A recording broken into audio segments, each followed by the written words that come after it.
एक बार मिलकर के ओम का उच्चारण करें। ओम।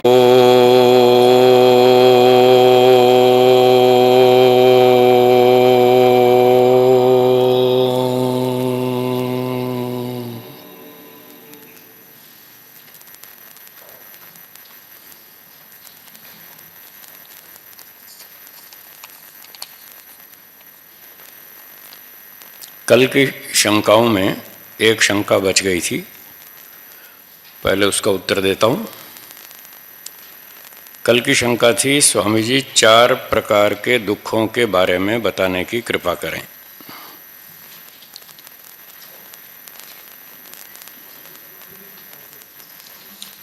चार प्रकार के दुख योग दर्शन में दूसरे पाद में 15वां सूत्र है, जिसमें ये 4 प्रकार के दुख बताए हैं। उनके नाम बोलिए। परिणाम दुख, ताप दुख, संस्कार दुख, गुण वृत्ति विरोध दुख। ये 4 प्रकार के दुख हैं। पहला दुख है परिणाम दुख। जब व्यक्ति मन में सोचता है कि मैं संसार के विषयों का सुख लूं, मैं सुख लेना चाहता हूं, मेरी इच्छा है, तो वो अपनी इच्छा पूरी करना चाहता है सुख लेकर के। किसी भी इंद्रिय से व्यक्ति सुख लेने का प्रयास करता है, तो एक उदाहरण ले लेते हैं, खाने पीने का सरल उदाहरण है। मान लीजिए एक व्यक्ति को रसगुल्ले खाना बहुत अच्छा लगता है, बहुत सुख मिलता है उसको बहुत पसंद है। तो वो सोचता है कि मैं रसगुल्ले खाऊंगा और अपना मेरी इच्छा शांत हो जाएगी, जो सुख लेने की इच्छा है। तो वो रसगुल्ले मंगवा लेता है, 2 खा लेता है, फिर 4 खा लेता है, फिर 6 भी खा लेता है। फिर बहुत मीठा खा लिया, अब खाया नहीं जा रहा, तो बीच में थोड़ा सा वो कुछ नमकीन भी खा लेता है। 2 पकोड़े खा लिए, थोड़ा चेंज हो जाता है ना, मीठे के बाद थोड़ा नमकीन, थोड़ा चटपटा। फिर 1-2 रसगुल्ले खा लिए, फिर थोड़ा चटपटा खा लिया, तो 6, 8, 10 रसगुल्ले खा जाता है वो। अब उसकी क्षमता पूरी हो गई। 10 रसगुल्ले खाने के बाद भी क्या उसकी इच्छा शांत हो जाती है? नहीं होती। इच्छा शांत नहीं होती। मन में तो इच्छा अभी भी बनी हुई है, और खा लो और खा लो, पर अब खाया नहीं जाता। पेट की सीमा है खाने की। पेट भी भर गया, मना कर दिया पेट ने कि अब और नहीं खा सकते, और ज़बान भी मीठा खा खा कर थक गई, वो भी कह रही है बस बहुत मीठा खा लिया, अब नहीं खाया जाता, बंद करो। पर मन में जो इच्छा है वो ख़त्म नहीं हुई, इच्छा तो बनी हुई है। अब इच्छा तो बहुत है कि मैं और सुख ले लूं रसगुल्ले का, मिठाई का, पर ले नहीं पा रहा। तो वो जो इच्छा शांत हुई नहीं, और वो इच्छा अभी भी बनी हुई है, वो दुख देती है। तो जो उद्देश्य था कि मैं मिठाई का सुख लेकर अपनी इच्छाओं को शांत कर लूं, वो इच्छा पूरी नहीं हुई, और वो इच्छा उसको अंदर अंदर दुख देती रहती है। इसका नाम है परिणाम दुख। 6-8 रसगुल्ले खाए, 10 खाए, उसमें थोड़ा सुख तो मिला, हम उसका मना नहीं कर रहे, उसका निषेध नहीं कर रहे, थोड़ा सुख तो मिलता है, पर तृप्ति नहीं होती, इच्छा शांत नहीं होती, इच्छा बनी ही रहती है। वो जो इच्छा बनी रहती है उसके कारण जो दुख होता है, इसको परिणाम दुख कहते हैं। परिणाम दुख इसलिए कहते हैं क्योंकि ये सुख भोगने के बाद हुआ। परिणाम जो होता है वो किसी घटना के बाद होता है। तो यहाँ सुख ले लिया, सुख की लेने की घटना के बाद ये परिणाम हुआ कि तृप्ति हुई नहीं, इसलिए इसको परिणाम दुख नाम दिया गया। और परिणाम दुख में ये भी है कि मान लो लोभ के कारण वो 10 रसगुल्ले खा ले, 12 खा ले, फिर ज़्यादा खाने से वो बीमार पड़ेगा, पाचन ठीक नहीं होगा, एसिडिटी हो जाएगी, रात को नींद नहीं आएगी, पेट फूल जाएगा, पेट में गैस हो जाएगी, फिर रात भर करवट बदलेगा, नींद नहीं आएगी, परेशान होगा। ये सारा परिणाम में दुख भोगना पड़ा। ज़्यादा खा लिया, उसके परिणाम में ये सारा दुख भोगना पड़ा, इसलिए इसको परिणाम दुख कहते हैं। ठीक है, पहला दुख ये हो गया। अगर कोई व्यक्ति इस तरह से इंद्रियों के विषयों का सुख लेगा तो वो परिणाम दुख से नहीं बच पाएगा, वो उसको भोगना पड़ेगा। दूसरा है ताप दुख। ताप दुख का मतलब होता है कि जब वो किसी वस्तु से सुख लेता है तो उसके मन में एक डर पैदा होता है कि कोई व्यक्ति मेरी वस्तु छीन ना ले। जिस वस्तु से वो सुख लेता है तो उसके छिन जाने का जो भय मन में सताता है, खो जाने का, छीन लिए जाने का, टूट फूट जाने का, नष्ट हो जाने का जो भय सताता है, उसका नाम ताप दुख है। मान लीजिए उस व्यक्ति ने शाम को 4 बजे रसगुल्ले मंगा लिए और ये योजना बनाई कि रात को 8 बजे खाऊंगा, जब डिनर होगा रात को 8 बजे डिनर के टाइम पर खाऊंगा। कितने बजे मंगा लिए? 4 बजे। कब खाएगा? 8 बजे। अब 4 से 8 तक कितने घंटे? 4 घंटे ना। ये 4 घंटे उसको ताप दुख सताएगा। वो सोचेगा कोई पीछे दूसरा ना खा जाए। मैंने मंगा तो लिए, रसोई में रखे, कोई दूसरा ना खा जाए, कभी बच्चे ना खा जाए, कभी छिपकली ना घुस जाए उसमें, मिठाई के डिब्बे में छिपकली घुस गई तो फिर बेकार हो जाएंगे, खाने लायक नहीं रहेंगे। तो ये जो उसको दुख भय सताता है ना, इसका नाम है ताप दुख। ठीक है, ये दूसरा हो गया। तीसरा है संस्कार दुख। एक बार उसने रसगुल्ले खाए खूब जम करके और पूरा सुख लेकर खाए, तो ये जो सुख लिया तो उसके मन पर एक प्रभाव पड़ता है कि वाह मज़ा आ गया, बहुत बढ़िया थे। ऐसा आप सोचते हैं ना, वाह आज तो मज़ा आ गया, आज तो बैंगन का भुर्ता क्या बात, बहुत बढ़िया बना था, आज मटर पनीर की सब्ज़ी बहुत अच्छी थी। ऐसे ऐसे लोग खाते रहते हैं, मज़ा लेते रहते हैं और मन में ऐसे ऐसे सोचते रहते हैं। कभी कभी पड़ोसी को बता भी देते हैं कि आज तो सब्ज़ी बहुत बढ़िया बनी थी। तो जब व्यक्ति ये वस्तु खाकर उसका सुख लेता है तो उसके मन पर ये छाप लग जाती है कि मज़ा आ गया, आज तो बहुत बढ़िया थी। ये जो मन पर छाप लग गई कि बहुत बढ़िया थी, मज़ा आ गया, इसका नाम है संस्कार। क्या नाम? संस्कार। तो एक बार उसने मिठाई का सुख लिया, उसके मन पर ये छाप लग गई कि वाह बहुत अच्छी मिठाई थी। अब ये जो संस्कार है ये 5-7 दिन में फिर इच्छा पैदा करेगा, आज फिर मंगाओ, आज फिर उसी चीज़ का, मिठाई का सुख लेंगे। तो उसने दूसरी बार फिर मंगाई, अब दूसरी बार फिर सुख लिया और फिर कहा वाह मज़ा आ गया, मिठाई बहुत अच्छी थी। तो 2 संस्कार हो गए। तो ऐसे हर हफ्ते वो मिठाई मंगाता रहेगा, खाता रहेगा, उसका सुख लेता रहेगा। जितनी बार सुख लेगा उतने उतने संस्कार बढ़ते जाएंगे। मान लीजिए उसने 20 बार मिठाई मंगाई, 20 बार खाई और उसके ऊपर मन पर 20 संस्कार पड़ गए कि मिठाई बहुत अच्छी थी, मज़ा आ गया। अब कुछ दिनों के बाद 21वीं बार फिर इच्छा हुई कि आज फिर मंगाओ। उस दिन था कोई त्यौहार का दिन, तो अपने नौकर से कहा भाई जाओ वो लक्ष्मी स्वीट से बढ़िया वाले रसगुल्ले लेकर आओ।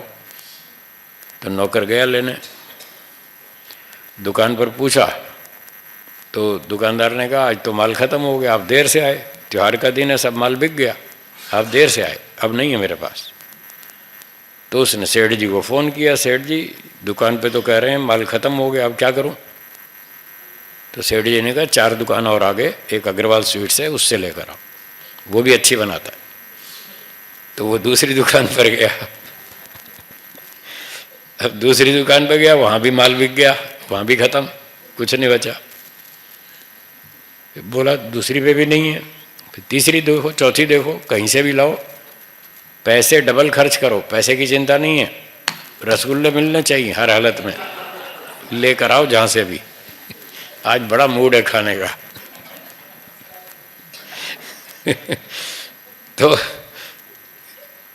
अब वो 6 दुकान घूम लिया नौकर, उसको कहीं भी नहीं मिले, सब जगह माल खत्म हो गया।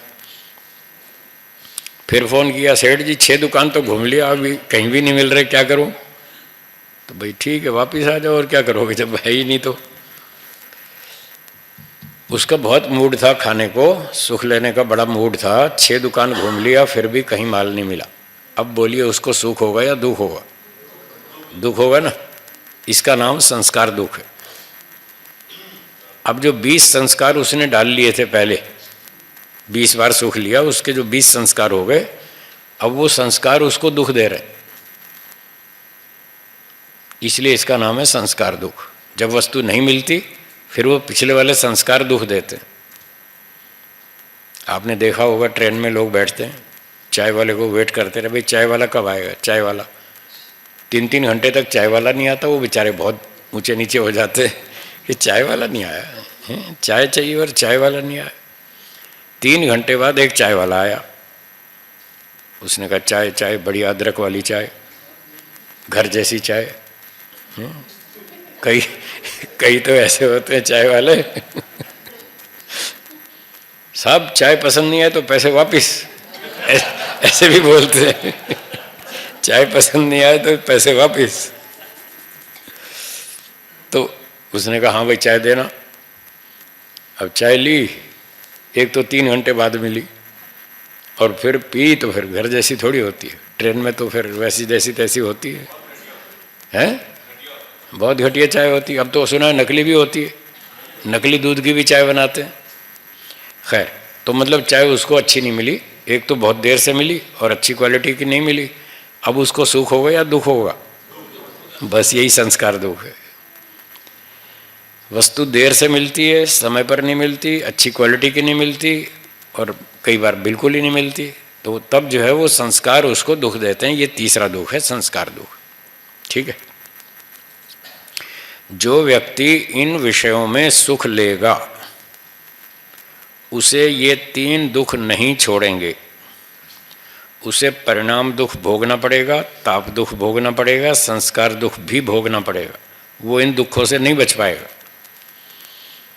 अगर कोई सुख लेना छोड़ दे कि मुझे सुख नहीं लेना है, बस जीवन रक्षा के लिए खाना है, दाल रोटी घी दूध मक्खन मलाई चावल मिठाई जो मिलेगा चुपचाप खा लूँगा, तो जो इस तरह से सोच के चलता है मुझे सुख नहीं लेना बस जीवन रक्षा के लिए खाना है, तो वो ऐसे खा लेता है, तो वो दुखी नहीं होता। उसको ये 3 दुख नहीं सताएंगे। अगर इनसे बचना हो तो एक ही उपाय है, हमारे गुरुजी ने सिखाया, इन संसार की चीज़ों में सुख लेना बंद कर दो। बहुत कठिन है। कठिन है ना। हो रहा है ना। तो आपने पहले सुख लिया, अब उसका संस्कार दुख भोगो, भोगना पड़ेगा।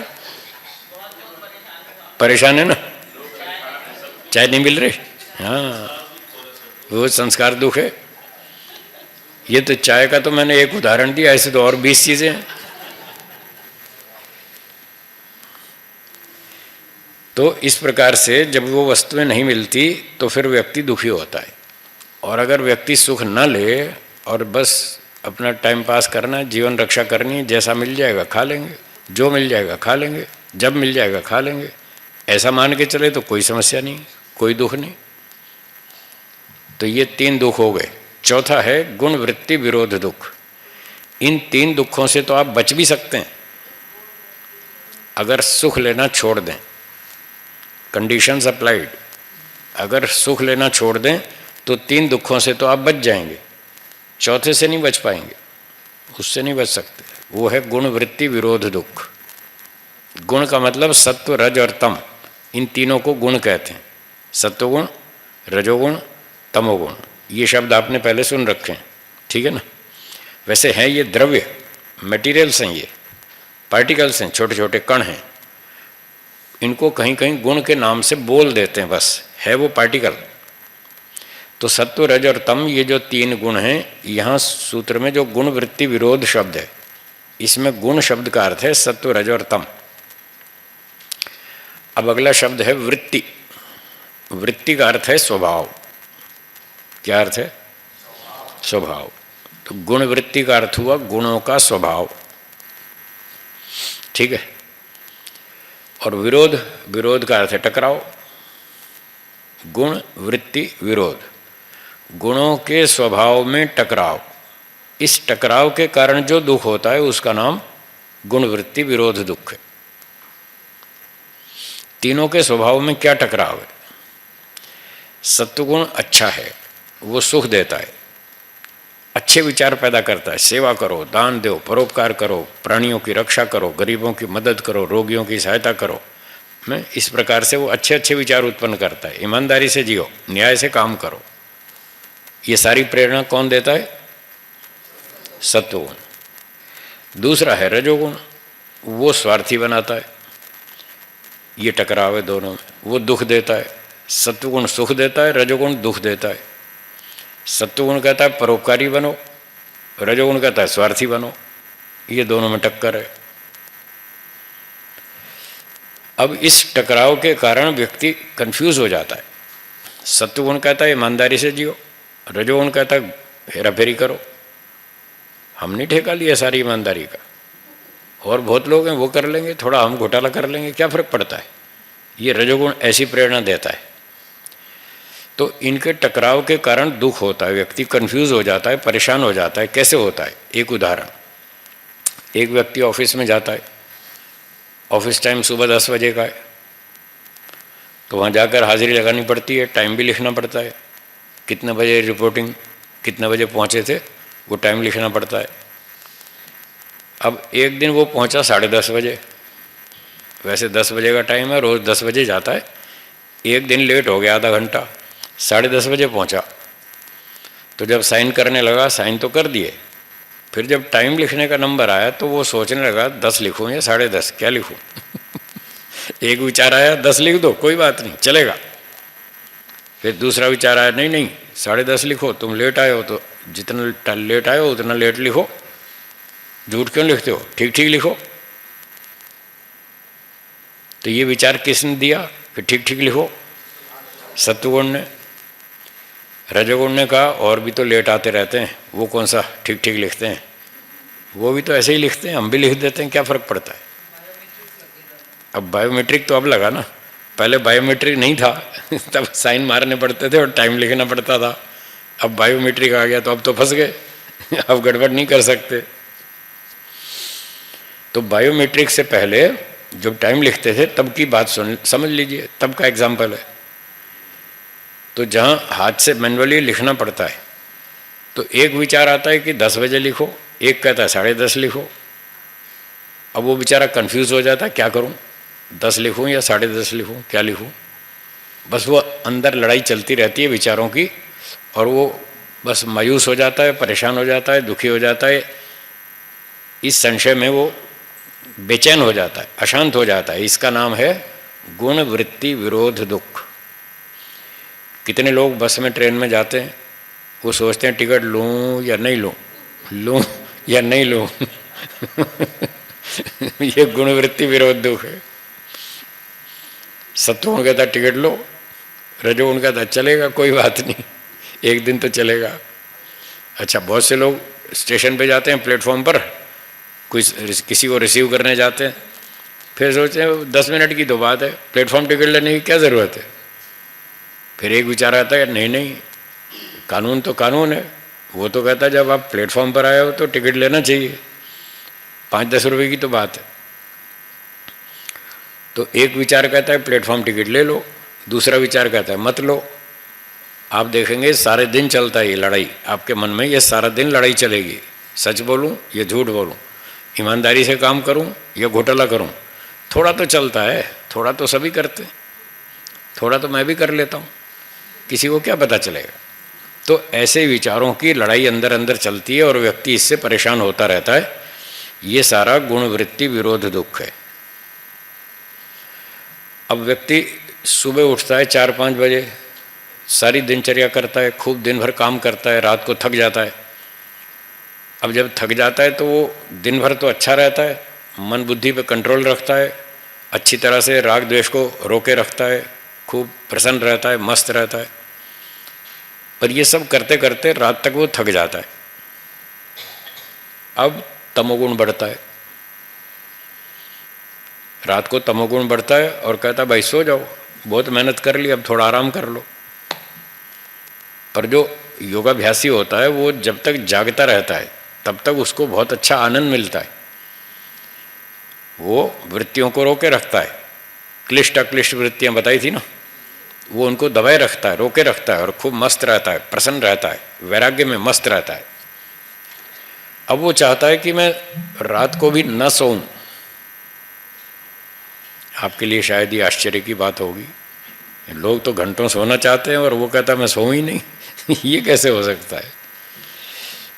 ये अध्यात्म का मार्ग दुनिया के मार्ग से उल्टा है, बिल्कुल उल्टा है। इसमें बहुत सारी चीज़ें एकदम उल्टी होती हैं, वो आम आदमी की समझ में नहीं आती। लोग सोना चाहते हैं, वो योगाभ्यासी सोना नहीं चाहता। लोग खाने में सुख लेना चाहते हैं, वो सुख नहीं लेना चाहता। उसके बहुत सारे काम बिल्कुल ऐसे विपरीत दिशा में होते हैं। कठोपनिषद के शब्द आपने पहले सुने भी होंगे, श्रेय मार्ग और प्रेय मार्ग, ये दो शब्द सुने ना। तो श्रेय मार्ग मोक्ष का मार्ग है, प्रेय मार्ग संसार का मार्ग है।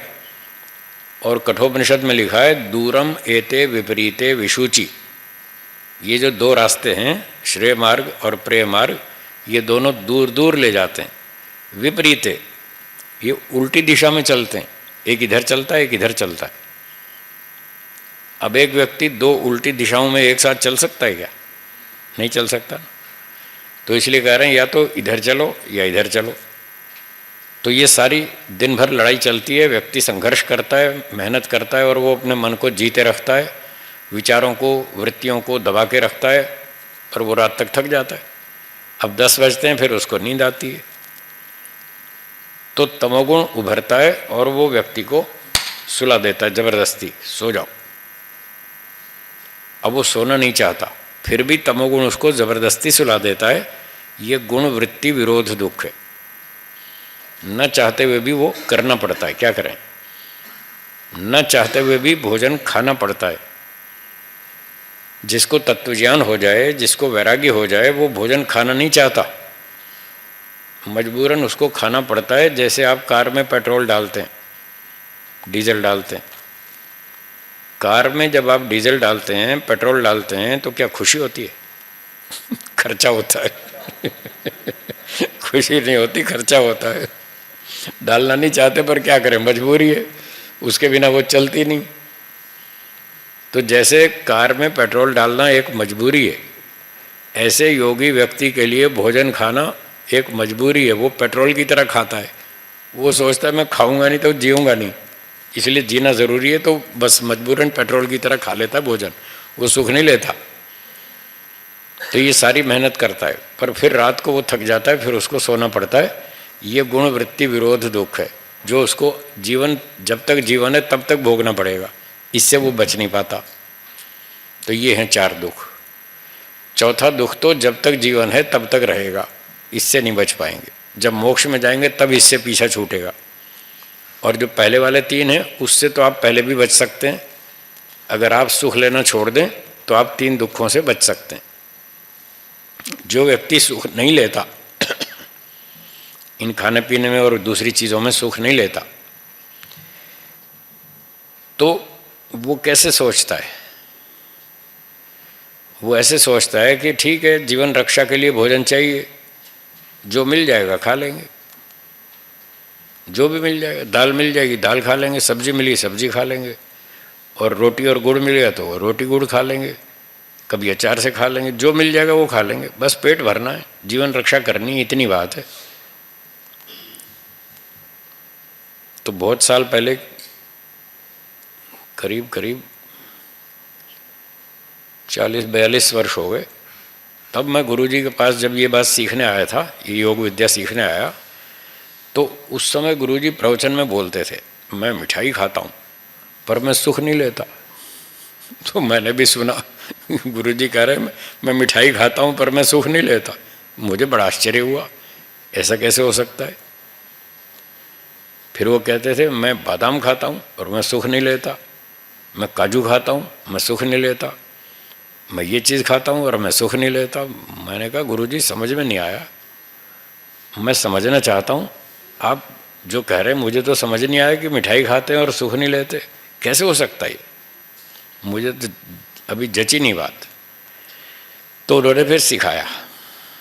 उन्होंने बताया कि एक बड़े सेठ जी थे, वो खाना खा रहे थे, बहुत अच्छा स्वादिष्ट भोजन सुख ले लेकर खा रहे थे। दोपहर का टाइम था, लंच कर रहे थे, आधा भोजन खा चुके और बीच में एक सूचना आ गई। क्या सूचना आई? सेठ जी आपका 50 लाख का नुकसान हो गया। क्या सूचना आई? 50 लाख का। अब वो ये सूचना सुनने के बाद उस भोजन में सुख ले पाएंगे? अब नहीं ले पाएंगे। वो सारा जो भोजन का सुख ले रहे थे, जितना खा लिया, अब जो बचा हुआ खाएंगे ना, वो बिना सुख लिए खाएंगे, जैसे तैसे गले से नीचे उतार लेंगे बस, अब सुख नहीं आएगा। तो गुरुजी ने कहा देखो अब बिना सुख लिए खा रहा है कि नहीं खा रहा। मैंने कहा हाँ, ये बात समझ में आई, अब आई समझ में। तो मैंने कहा गुरुजी अगर आप कहते हैं मैं मिठाई खाता हूँ और सुख नहीं लेता, क्या ये योगाभ्यास में ऐसा करना ज़रूरी है? बोले हाँ बिल्कुल ज़रूरी है, इसके बिना योग तो आएगा नहीं समझ में। तो मैंने कहा मैं योग समझना चाहता हूँ, मुझे भी सिखा देंगे? बोले सिखा देंगे, पर हमारी शर्तें बहुत कठोर हैं। अगर ये विद्या सीखनी है तो तलवार की धार पर चलना पड़ेगा, ये बहुत कठिन विद्या है, बहुत तपस्या करनी पड़ती है।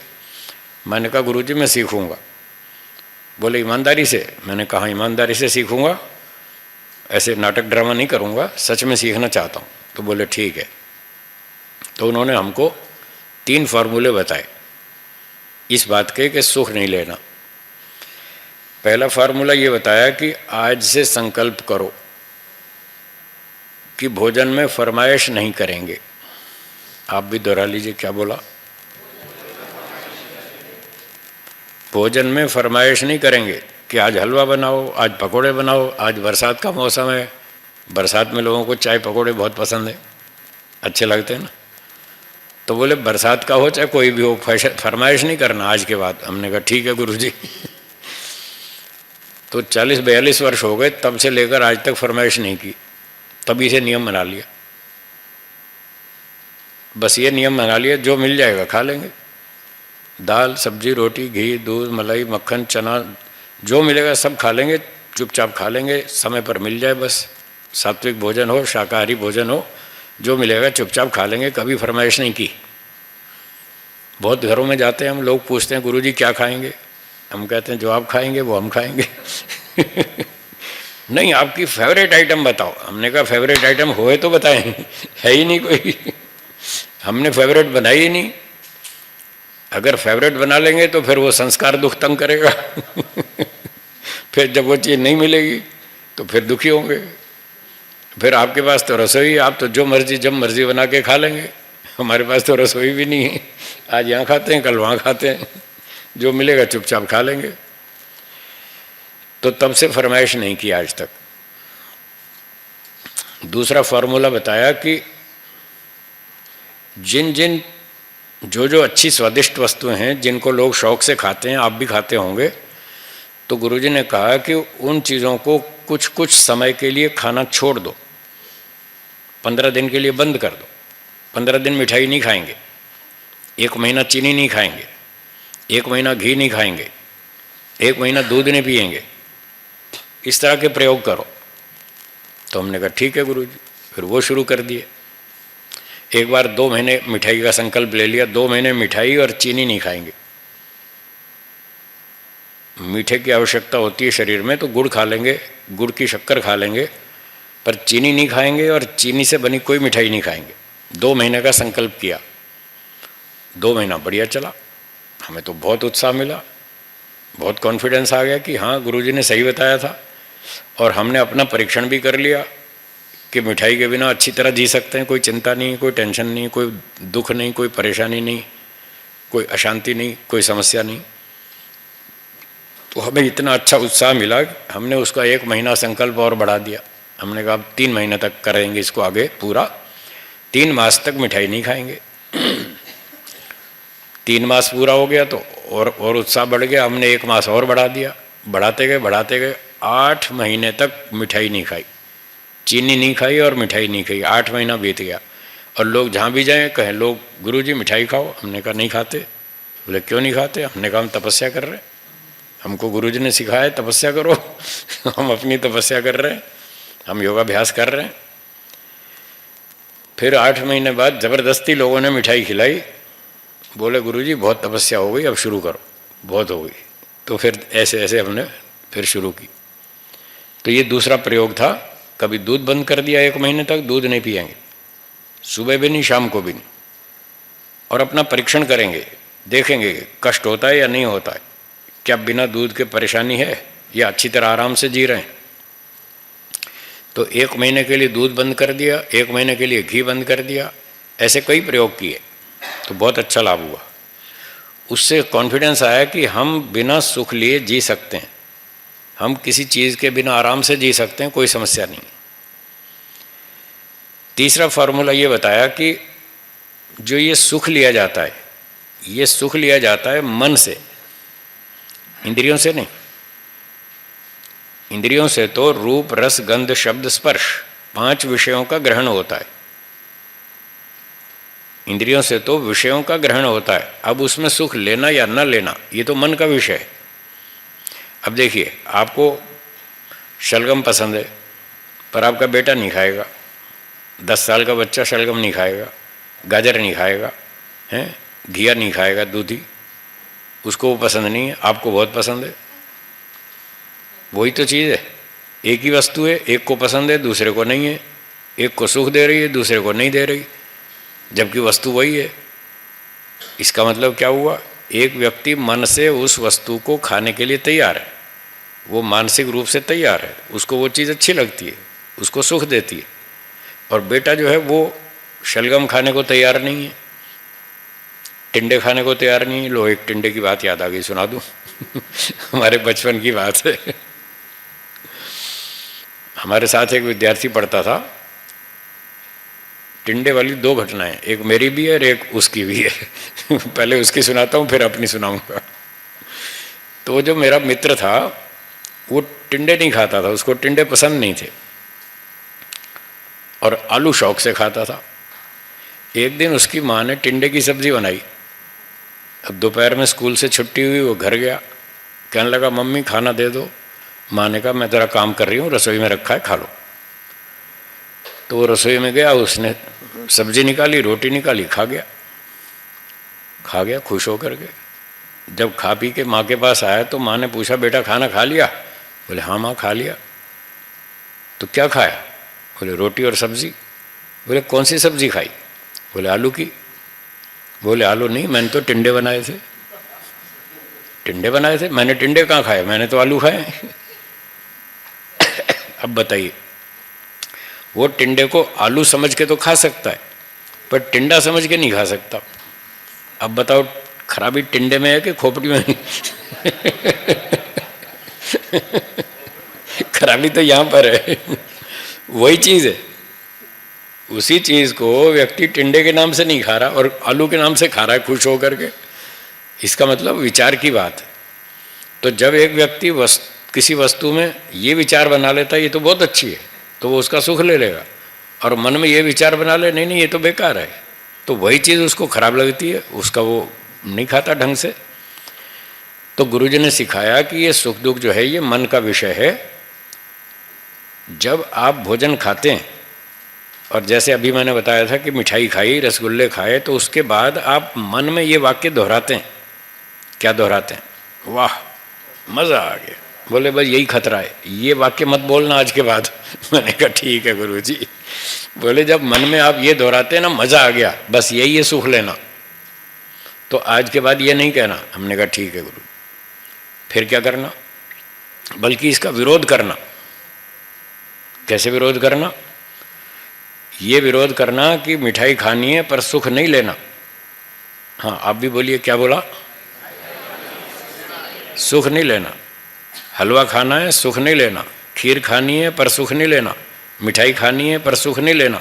ये रट्टा मारो सारे दिन। तो मैंने रट्टा मारना शुरू किया सारे दिन। अपना काम भी करता, पढ़ता लिखता। उसके बाद जब फुर्सत होती तो फिर मैं यही रटता रहता था, मिठाई खानी है पर सुख नहीं लेना, घी खाना है पर सुख नहीं लेना। आप विश्वास करेंगे, 15 वर्ष तक रोज़ खूब जम के मेहनत की। 15 साल तक ये तपस्या की, मिठाई खानी है पर सुख नहीं लेना, दाल खानी है सुख नहीं लेना, सब्जी खानी है पर सुख नहीं लेना। 15 साल तक लगातार मेहनत की। 15 वर्ष के बाद फिर मैं जीत गया। फिर मैंने, परीक्षण तो चलते ही रहते थे। 15 साल के बाद फिर मैंने अपना परीक्षण किया कि आज वस्तु नहीं मिली, आज वस्तु हमारी थाली में रख के उठा के ले गए। फिर देखो कैसा लगा, दुख हुआ या नहीं हुआ? आपकी थाली में आपकी फेवरेट आइटम कोई रख दे और फिर उठा के ले जाए तो बताइए दुख होगा कि नहीं होगा? अगर होगा तो समझो आप सुख लेते हैं, और अगर तब भी दुख ना हो, थाली में से उठा के ले जाए और फिर भी आपको दुख ना हो, तो समझो आप जीत गए। इसका अर्थ है अब आप सुख नहीं लेते, बस जीवन रक्षा के लिए खाते हैं। तो ऐसे बहुत सारे प्रयोग हुए और 15 वर्ष बाद मैं जीत गया। जब मैं जीत गया तो फिर मैंने भी मंच पे बैठ के बोलना शुरू किया, मैं मिठाई खाता हूँ पर मैं सुख नहीं लेता। फिर मैंने भी बोलना शुरू कर दिया, मैं बादाम खाता हूँ पर मैं सुख नहीं लेता, मैं घी खाता हूँ पर मैं सुख नहीं लेता। तो जो मेरे विद्यार्थी थे वो कहने लगे, गुरुजी हमारी समझ में नहीं आया। मैंने कहा पहले मुझे भी नहीं आता था, मैंने मेहनत की, मुझे समझ में आ गया। आप लोग मेहनत करोगे आपको भी आ जाएगा, जो भी मेहनत करेगा उसको आ जाएगा। ये तो परिश्रम की बात। तो ये 3 फार्मूले गुरुजी ने सिखाए और हमने उसका पालन किया। आज तक भी हमारा वो चल रहा है। आज भी हम जीवन रक्षा के लिए खाते हैं, कभी फरमाइश नहीं करते, कभी सुख नहीं लेते। यहाँ बहुत सारे लोग बैठे हैं जिनके घरों में जाता हूँ मैं और वो खाना खिलाते हैं, आप उनसे पूछ लो कभी मैंने फरमाइश की हो तो। कभी फरमाइश नहीं करता। तो ये 4 प्रकार के दुख हैं। अगर आप सुख लेंगे तो 3 दुख आपको नहीं, चारों नहीं छोड़ेंगे, चौथा तो छोड़ेगा ही नहीं। अगर सुख लेंगे तो वो 3 भी नहीं छोड़ेंगे, और यदि सुख लेना छोड़ दिया तो ये 3 दुख आपको परेशान नहीं करेंगे, बस एक ही बचेगा, उससे लड़ते रहेंगे, युद्ध करते रहेंगे, धीरे धीरे वो भी जीत जाएंगे। तो ये हैं 4 प्रकार के दुख। ठीक है जी। तो आज तो लंबी बात चल पड़ी और इसी की बात चलती रही। प्रश्न तो बहुत सारे हैं, अब समय कम है, एक आध प्रश्न ले लेता हूँ, बाकी फिर कल बताएंगे। एक प्रश्न लिखा है, संध्या यज्ञ के मंत्र महर्षि दयानंद जी ने तय किया है या पहले से था?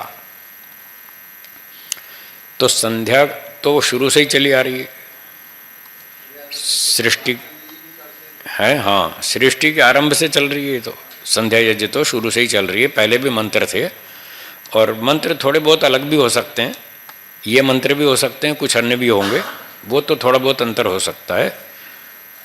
पर ये जो वर्तमान में हम पुस्तकों में पढ़ते हैं मंत्र संध्या और यज्ञ के, इनका संपादन महर्षि दयानंद जी ने किया।